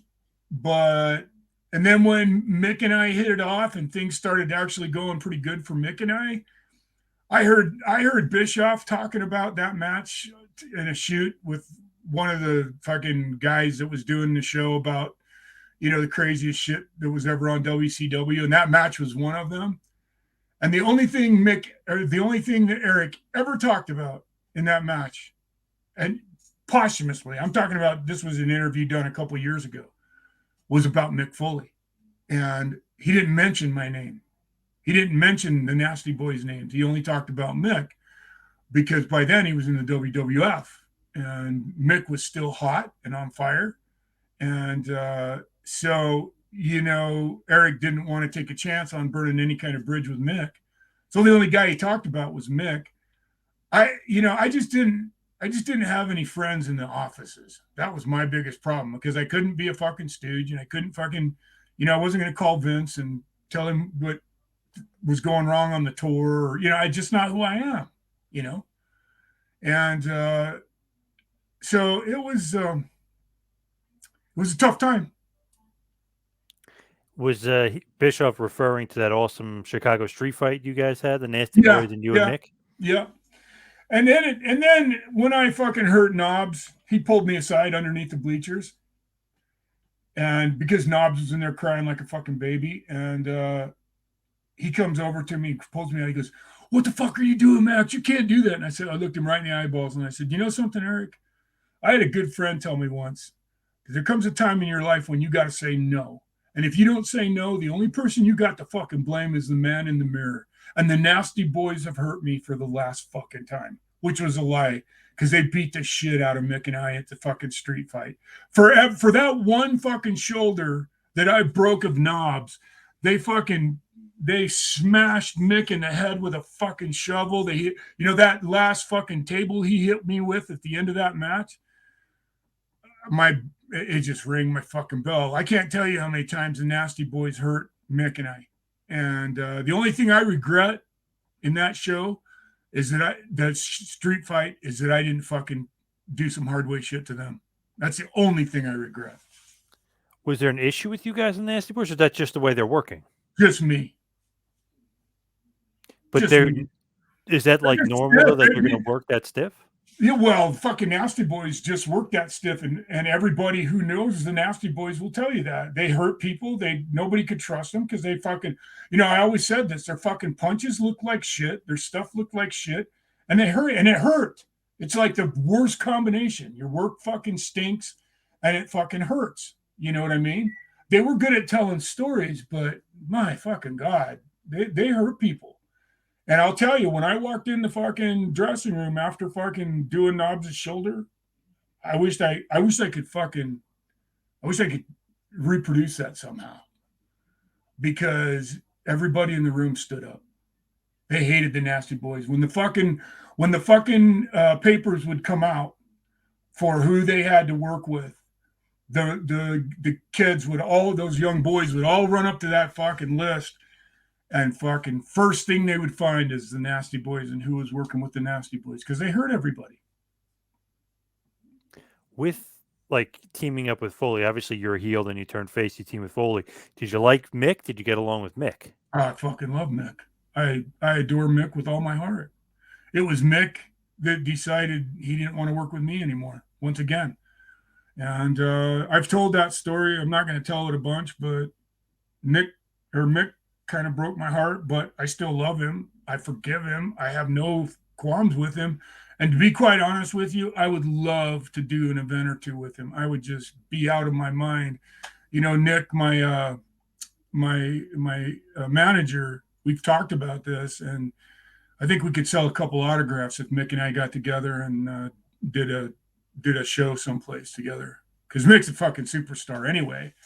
And, it would be fun. I would love to do something with Mick. Love to. So he wanted to team with Sullivan, or he wanted to be a singles guy? Why not team with you? I'm not going to talk about that one this time because that's a pretty painful time in my life. I was losing everything at breakneck speed right then, and when when I lost Mick, it was those are the kind of moments you seriously doubt if you're in the right place. Because I didn't understand it. We were hotter. We were on fucking fire, and I didn't understand it. And you're gonna go with a guy that's half your size, and yet you got a fucking guy that's a fucking 6'6" fucking shooter in your corner and does great interviews with you. It just crushed me, and I didn't know until years later why that happened. And I've told that story, and I tell that story. If you really want to find it, I'll probably end up telling it again. I don't like telling it because, in one sense of the word, it's not a very friendly story. And I don't want to take anything away from Mick Foley. I love Mick, and I love what he's done, and I respect the shit out of him. Um, and I just hope that my apologies and the things I'm saying, like I said, I would love to do something with Nick in the future. So I'm going to let that sleeping dog lie for a while. So Mick obviously decides to move on. Does he tell Bischoff like how does that, or does he tell Sullivan who's booking? Like how does I, he just decide to move on? if I remember right, I think I got told the night of the show I wasn't working that night. I think he told me Kevin's coming out and you're going to come out and smash a guitar over fucking Sags' head. And I'm like, what? He goes, yeah, I'm going to switch partners and go with Kevin. I'm like, what did I do? And I never found out until years later when Mick called me and explained it. And once again, just another one of those moments where, for whatever reason, it wasn't my turn. You know, it just wasn't my turn in the wrestling business, or for whatever reason, uh, I went through some really, really physically. I went through some horrible things.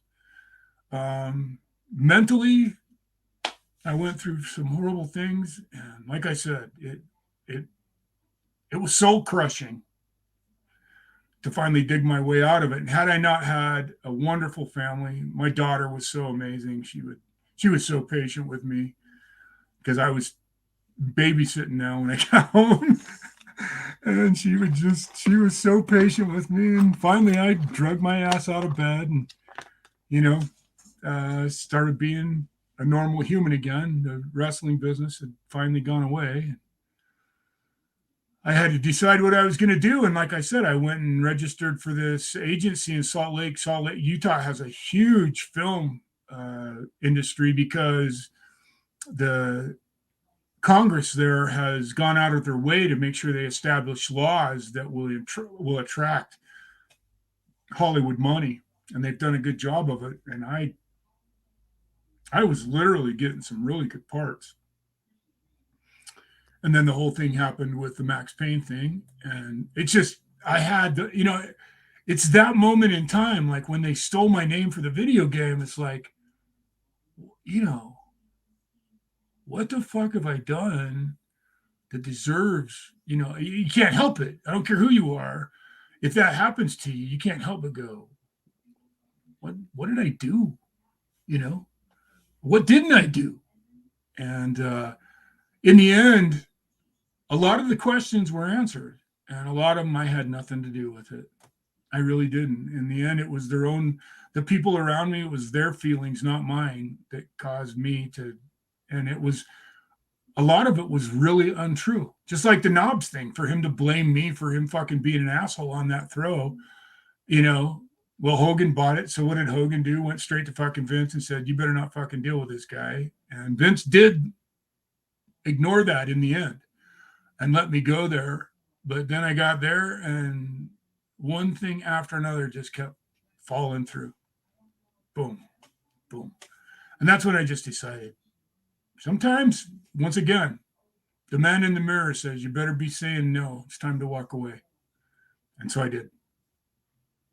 Just want to mention just a couple random guys because when you were in WCW, especially with Foley, with Cactus Jack, I mean, you guys were definitely getting over. But did you work Vader there? I'm trying to remember. I I thought you did. did. I I thought you did. worked him. Yeah. And Vader was very fucking generous with me, and it was because of Harley. Vader, Leon was very generous with me, you know, and I thought that was fucking incredible. And partly because Leon's a badass, but once again, listen, I'm not going to paint myself as a badass because I'm not. Now I'm 60 fucking years old. I'm certainly not now. Right. So, you know, I had a rep that I probably really didn't deserve. But then incidents like me fucking doing knobs said different, you know? So, once again, that wasn't really a choice of mine. That was Knobs's choice to not trust me, not mine. You know, I told him I was going to do that. I told him I'm going to belly to belly you. Just go with me. You'll be fine. And he didn't listen because he was fucking Knobs. He knows everything.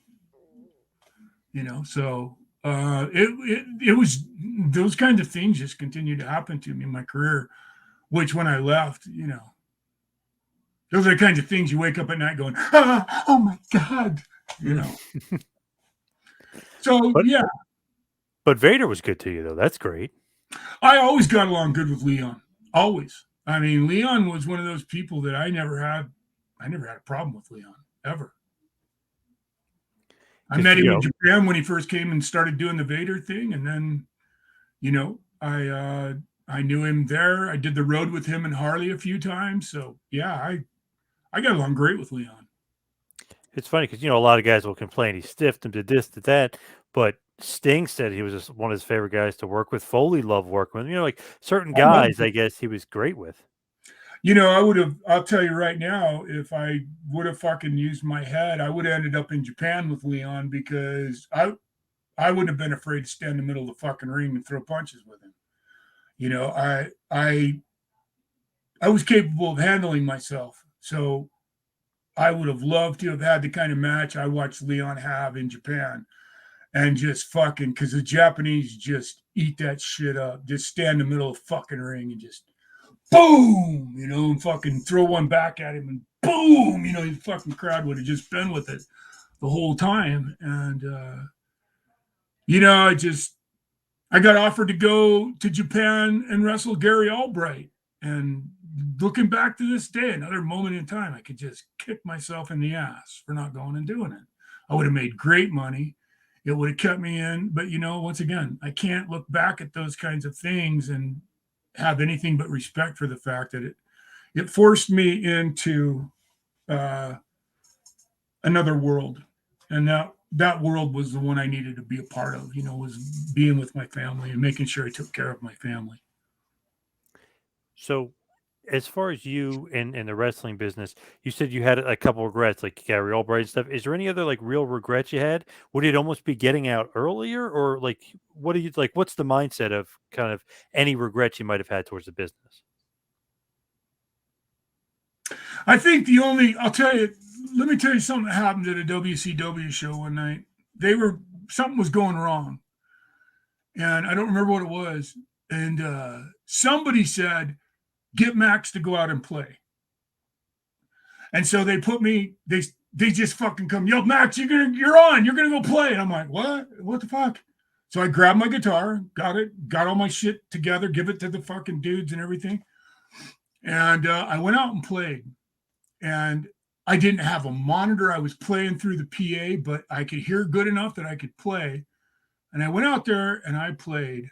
And when I shut the fucking guitar off, when I turned it down, I'll never forget looking up at those people, and they were having a good time with me. And I tried to play some more, and they cut my guitar off from the PA. And I think the only thing I regret, and now maybe I can resolve that, is I think wrestling fans would have really fucking dug what I brought to the table if either one of the organizations would have really given me an opportunity to show what I was capable of, you know? I didn't get that chance. And the only regret I have is that the wrestling fans didn't get to see me in my prime do those things. Now I'm an old man, and I can still play and I can still rock, but I can't wrestle. And I regret, the only thing I really regret is not taking my whole career to another level. But in fairness, I tried and I failed. And that's why I was going to name them. I don't know what the name of the movie is going to be, but the original name of the movie was going to be The Thing That Should Not Be, because that's what I felt like. Is that a great Metallica song? It is. It Yeah, is. oh yeah. Now I can think of it in my head. So as far as like the I bring documentary, children watch the sea, pray for father roaming free. yeah. Oh, there you go. Yeah, of course you know that. That's the kind of fucking line. The whole song, if you listen to The Thing That Should Not Be, it really filled. I mean, almost when I first listened to that song, I'm getting goosebumps again. When I first really started listening to that song, at the time I was really fucking dealing with that shit personally. I felt like the thing that should not be, and so that's why, I did everything. I did everything because I wanted to make fans happy. I just want to make people smile. That's who I am inherently. I wanted the wrestling fans to fucking I really wanted them to walk out of a show and just be fucking happy, skipping down the sidewalk and stop and look at each other and go, what the fuck was that? I've never seen that at a wrestling show before. That's what I wanted. I wanted to fucking turn the Star Spangled Banner into massive musical events for WrestleMania. I wanted to have like I said, a fucking, like a band, a band at the big events that was like Paul Schaefer on, the music. You had a musical director out there and the band was there and you fucking did crazy shit and fun shit, and anybody that could perform, you just had that really great effect. And it just never happened.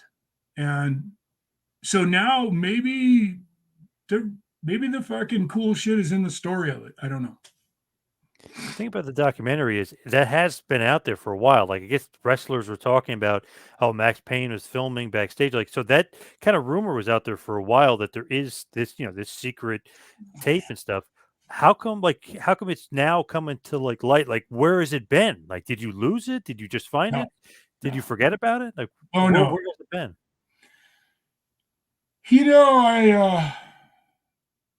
To be honest with you, I thought I was going to have to die in order for it to come out. I thought I was going to have to, like I said, I'm surprised I'm 60. So at some point in my brain, I thought, well, the only way this is ever going to see the light of day is after I'm dead. And now at 60 years old, I'd like to get another 20 years out of my life as it is and not be a wrestling statistic. So I just left that. I let that sleeping dog lie because I wasn't ready to come and fucking deal with the shit that I'm going to deal with. I'm going to deal with some shit because, there's some, well, we'll just wait and see. Maybe not. Maybe everybody will love it. I don't know. But I just left it in the background and knew someday it was going to come out one way or another. And now it's all, I met this guy in New York named Nick Christie who has taken me under his wing. I needed a manager desperately. I always needed a manager because I need somebody to look after me because I'm pretty much a typical fucking musician. I'm kind of airheaded sometimes, especially when I start thinking about music. If I get baked and start thinking about music and fucking writing songs and shit, I can leave in a heartbeat, which is what I love about music. So Nick Christie took me under his wing, and I got a great manager now that can look after me and make sure that he called me and reminded me, brother, I would have forgot. He called me tonight and reminded me because I had a rough afternoon. And so he called me and said, hey, Max. And I'm like, oh my God, thank you so much.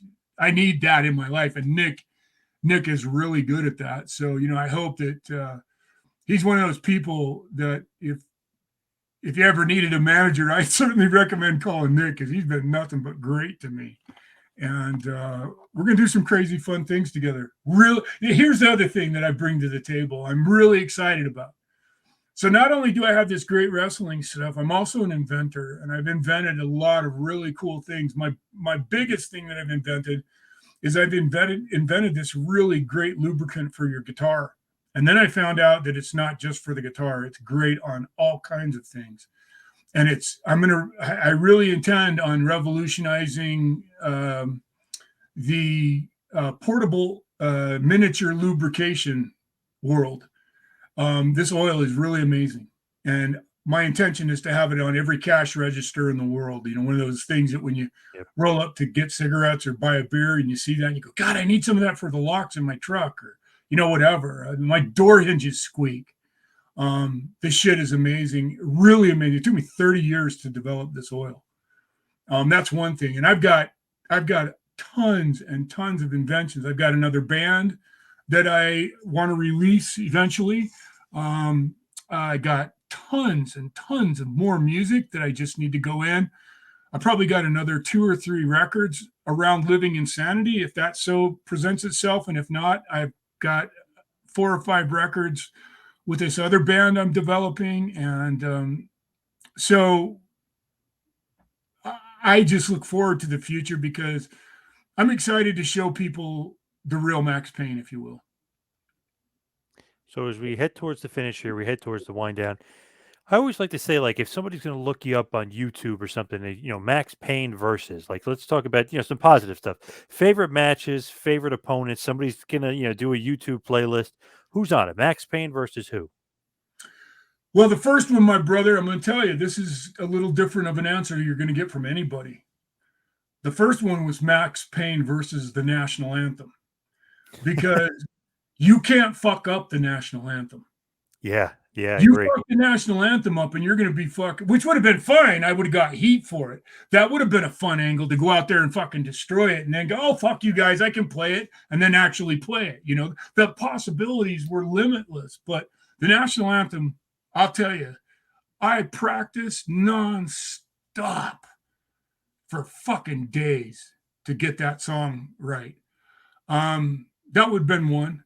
Second person, I'm going to have to go for Fit Finlay. Fit taught me probably more about the wrestling business than anybody I ever worked with. He was amazing. And in fact, the first street fight I did was with Chris against Fit and the Colonel. And I just loved working in Europe. I loved learning from the English guys. So I'd probably say Fit. And then I got to tell you, man, Johnny B. Bad, he was amazing. I loved Johnny, and we had so much fun. Everybody watches, you know, I'm the first fucking dude that ever shot anybody in wrestling. To this day, it blows me away. I will tell you this about that now. Johnny and I practiced that in a parking garage. We lived in the same apartment complex in Marietta, and we practiced that in a parking garage, and he'd filled it with Jell-O so it wouldn't kill him. So it didn't have confetti and all that shit in it. It just had Jell-O in it, but it made such a beautiful fucking, you know, splash radius. It was great. And then one night I was working with Johnny, and we had some fun. And one night I told him, I said, Johnny, duck. And I fucking pulled back and threw a punch, and I ain't shitting you. If I told you to duck and you didn't duck, you're getting hit, because I wouldn't pull a punch, wouldn't do it. And I threw this punch, and I told him to duck, and he didn't hear me or didn't, whatever the case may be. And I hit that fucker so hard, and he didn't go down. And I got to tell you, he had my respect instantly right then. I spent the next 2 weeks every night in the dressing room apologizing to him for it, because it's fucking my fault. Shut up. And I'm going, yeah. I said, give me a receipt on that potato. If he'd have given me a receipt, it probably would have knocked me out. He was a Golden Gloves champion. Yeah, right. Yeah. God damn, he would have kicked my ass in boxing, because I ain't worth a shit as a boxer. I'll tell you that right now. So that feud is Johnny B. Bad. Let me see if there's anybody else in a match that The first big match I had was with Konga the Barbarian in Japan, and I'm so fucking green. I mean, I am just it's fun. I don't even know if I could watch it, but Joe was so fucking good to me. And I just there's so many people in the wrestling business that were good to me that it's difficult to single anybody out for being a dick because most everybody was just really, really kind and really good to me. Interesting thing about the Johnny B. Bad WCW feud is like your big feud there. You fight a Clash of Champions, you fight a Beach Blast. Like you said, you blow the gun up in his face, you scar his face. He's got to wear the mask. You do the mask versus the guitar And he had thing. another mask under it. Yep. So that was just an interesting kind of like side feud, in WCW. Well, it was meant to be musician versus musician, right? Right. Little Richard, yeah. Yeah, and so yeah, that was a really fun time. I really enjoyed working with Johnny. Yeah,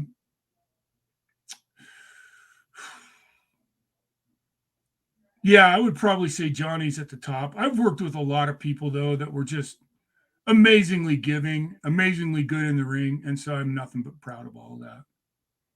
Worked Ric Flair and Steve Austin too, right? Yeah. Yeah, I worked with Flair, I worked with Steve Austin, worked with a bunch of folks, man. It was a good deal. I was very lucky. Now, sorry, go ahead. I was going to say, as far as those guys, did you work them a lot, or was that just the one, the Battle Bowl with you and Scorpio against them, or did you work them many times? No, it was always just the big shows. And that's where WCW fucked up a lot of times too, is they didn't carry the angles over as well. I mean, Vince was genius at that, carrying the angles over into the house shows because it meant something. And WCW did it a little bit for the big stars, but not for the whole card. They just didn't have the guys that could pull that off at the time. I don't think anyway, because they in the end they did. They hired everybody they could when the NWO went there right after I left. And quite honestly, the NWO is another classic example. Could there have been anybody more perfect to be part of the NWO than Maxx Payne? I don't think so. But what the fuck do I know? Fucking Razor Ramon and Kevin were all wearing fucking pink tights before, and then one day they all are wearing the same shit I was wearing in the ring. And yet, Vince wouldn't let me be Maxx Payne when I went there. You make the call for yourself. I don't know what the reason for that is. And like I said, they might just say, because Max is a fucking piece of shit and we all hate him. That's fine. I wish they would have just told me that directly, but none of them had the balls to do that. So, it just ended up being painful. And in the end, it felt good to leave at the time, and be away from it and take my head out of it, because the wrestling business is a skull fuck from beginning to end. And you got to be good at it. You got to be damn good at it, and I wasn't good at the backstage part.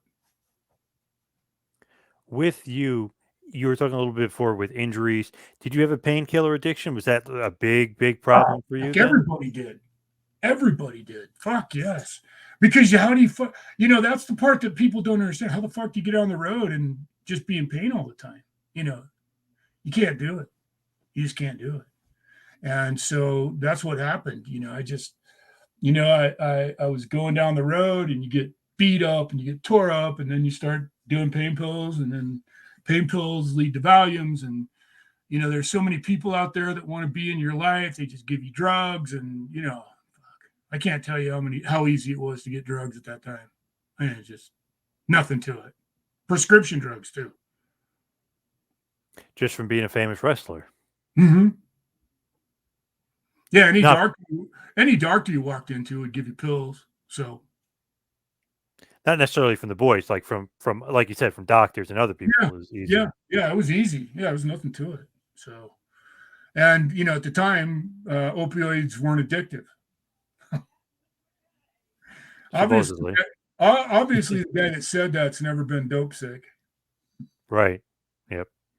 So what would you say is like the lasting legacy, the stamp of Maxx Payne that you left behind on the business? Like if somebody said like, "Oh, Maxx Payne," what would they say? What's the stamp? Well, right now, I would say it's an unfinished suite. I would say that the the prelude's been written, the overture's been written, the body has been written, and the ending is still up in the air. But the body of my work has never been seen because the body of my work rotated around music, as well, because I wanted to leave the wrestling business to be and do the music. And I wanted to do it for the wrestling business. So, I would say the lasting legacy I would leave right now, if I died today or tomorrow, would be unfinished because nobody really knows what happened during that time. And I think it's an intriguing story, and I think it's worth hearing and worth telling. So, whether you like me or you don't like me, if you're a wrestling fan, there's something in this for everybody. And I think when people, actually hear some of the songs we wrote, I think it's gonna be. I don't know. I don't know what's gonna happen. I tell you, everything's been so positive since I came back. I got great feelings about things, and all we can do now, John, is just hide and watch and see what happens next. And it feels like on the autograph scene and stuff like that, it's like, wow, Maxx Payne is back. Like that's super rare because you Yeah, were out of the game for a while. You know what I mean? yeah, It's 30 very years. cool. Yeah, and that's the part that I love, man. I mean, how fucking great that I can go make money and not have to fall down. You know, Yep. I never thought that. I didn't real. I got to be honest with you, John. I didn't realize that until this guy called me. I didn't know there were fucking wrestling autograph memorabilia things going on. I didn't know it. I was so unplugged from the wrestling business. People ask me, "Hey, you remember that?" No, I didn't watch wrestling. I never watched it again. I turned my back and I just said, "Fuck it." I don't because I'd watch it. And I just want to be a part of it again, and I'd get those old feelings. It's just like drugs. I swear to God, it's you watch you. I'd watch wrestling, and all of a sudden, I was fucking on my way to New York. And I'm like, "Stop, stop! You got a different life right now." And I just had a feeling that sometime in my life that this opportunity would roll around, and so I'm excited to show the people what I did and what I was doing. And I'm willing to let the chips fall where they fall. If it falls apart and nothing happens and it's shitty music and the movie's stupid and nobody wants to see it, well, then so be it. Then at least I failed honorably and I never gave up on my dream. I personally I think wrestling fans are just going to have a blast with this because there's nothing else like it. Nobody else has ever done this. Nobody else has ever done anything like this in the wrestling business. And I love Chris Jericho. I love the guys that are playing that have played in the WWF and done the WWF things. But in fairness, and I'm not trying to toot my own horn, there was one guy that preceded them, and that was me. And I'd like to believe I had some influence on guys like Chris Jericho and I don't know the guy that plays the guitar on the WWF now, but it's one of those things that I Rick would like. Boogs. Yeah, I would like to believe that they probably were a Maxx Payne fan at some point in their lives. And also with the autograph thing, there's so many fans that love the rare guys. Like I have never had his autograph. Like that's one thing. Even virtual or conventions, that's one thing you have on a lot of other guys too. It's like, oh my god, I don't have Maxx Payne. I don't. The guys that want everybody. Yep, Nobody had you for a long I time. So I can't mean, that's tell you really how very cool. I can't tell you how many encyclopedias I've signed. Right. Oh man, yeah, and it's gonna get. I mean, I'm going to the two biggest shows in the future.